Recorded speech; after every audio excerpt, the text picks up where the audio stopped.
isang OFW. Isang digmaan. Mga kababayan, kinalulungkot ko na meron po tayo natanggap na report na meron na pong casualty na Pilipino dito po sa gera na nangyayari sa Middle East. Condolence po. Isang pamilyang naiwan. Sila po yung lola Ay, na nag-alaga sa condolence kanya. po. Sa gitna ng kabuluhan sa Israel, may isang Pangasinense ang nagbuwis ng buhay. Kasama niyang naglaho ang mga pangarap para sa kanyang pamilya.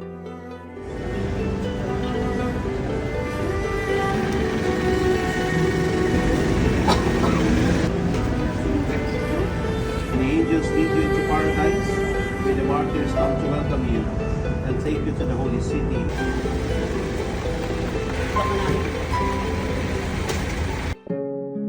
Si Mary Ann de Vera, isang OFW na nag-alay ng buhay para sa kanyang pamilya at sa taong itinuring niyang kapamilya sa Israel. Kinikilala siyang bayani hindi lamang sa ating bansa, kundi sa buong mundo.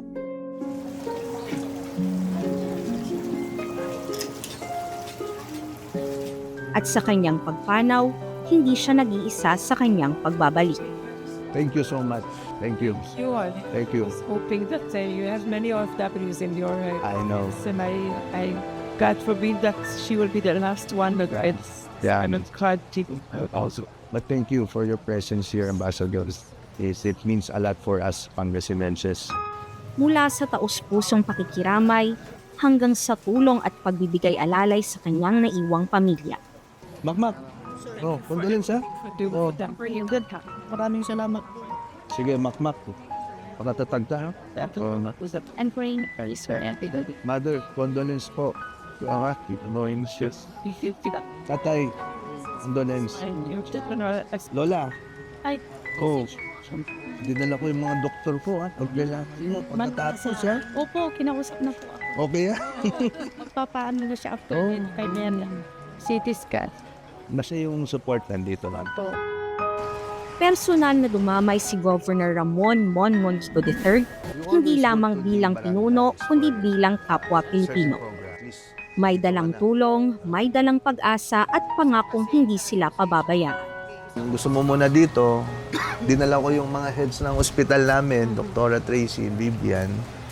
Pwede ka munang kanaming tanggapin. Pwede kang tanggapin sa ospital ng province.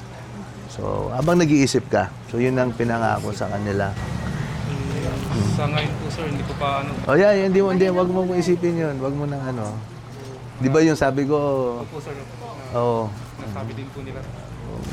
ano yan, option mo lang yun. Opo. Pero isikasuhin mo muna si Mary Ann. Thank you sir. Yun po yung may tutulong naman namin kay Bernie. Saka pinangako ko yung check-up ni Lola Erlinda. Dinala ko na. Mamaya po dyan yung ambulansya. Gusto yung magpa-check up. Para hindi na kayo pumunta sa Baguio, no?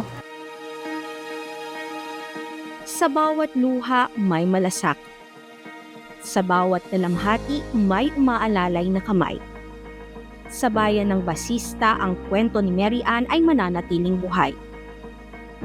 Isang kwento ng sakripisyo at malasakit na tatatak hindi lamang sa mga Pilipino kundi sa buong mundo.